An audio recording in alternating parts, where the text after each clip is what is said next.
My name is Sam Wagner. I'm the author of Malignant Self-Love, Narcissism Revisited. In his best-selling book, People of the Lie, the author Scott Peck claims that narcissists are evil.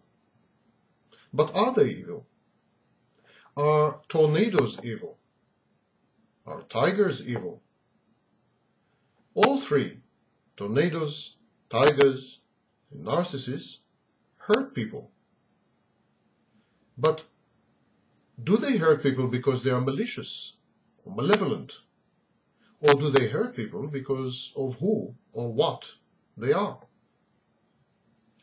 In this age of moral relativism, the concept of evil is slippery and very ambiguous. In the Oxford Companion to Philosophy, evil is defined as the suffering which results from morally wrong human choices. This means that to qualify as an evil person, one must meet two requirements. One, that the evil person can and does consciously choose the morally wrong over the morally right, and that the evil person acts on this choice, irrespective of the consequences to himself and to others. In other words, he cannot help being evil. So, clearly evil must be premeditated.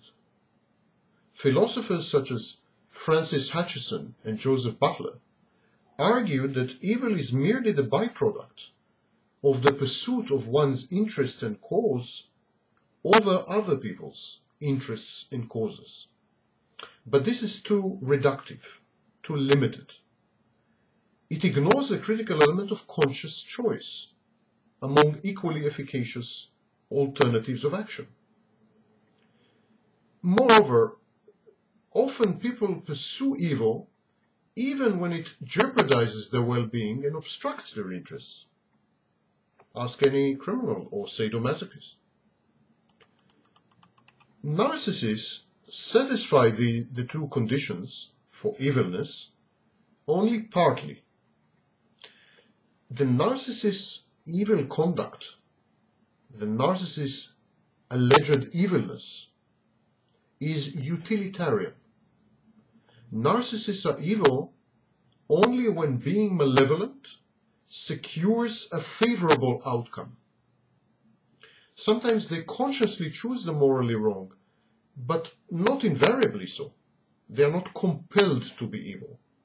They choose to act in a certain way to maximize profits or benefits. And if it is evil, it's evil.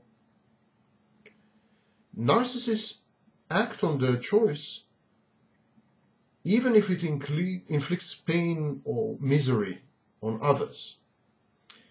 But they never opt for evil if they are the ones to bear the consequences. So they act maliciously only because it is expedient to do so, not because it is in their nature. The narcissist is able to tell right from wrong and to distinguish between good and evil. In the pursuit of his interests and causes, the narcissist sometimes chooses to act wickedly. Lacking empathy, he is rarely remorseful for his conduct. And because he feels entitled, exploiting others comes as a second nature. The narcissist abuses others sort of absent-mindedly, offhandedly, as a matter of fact. Narcissists generally objectify people. They treat them as expendable commodities to be discarded after use. And admittedly, this kind of attitude and this kind of treatment of others is evil. Yet it is the mechanical, thoughtless, heartless face of narcissistic abuse. The narcissist's evil or evilness is automatic. It is devoid of human passions and familiar emotions. And this is what renders the narcissist so alien, so frightening, so repellent. But also, this is what makes the narcissist more like a tiger, or a bacterium, or a virus, or a tornado.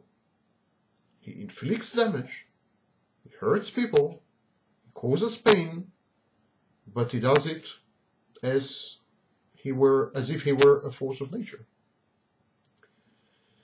We are often shocked by the actions of a narcissist, but we are usually more startled and taken aback by the way he acts rather than by what he does.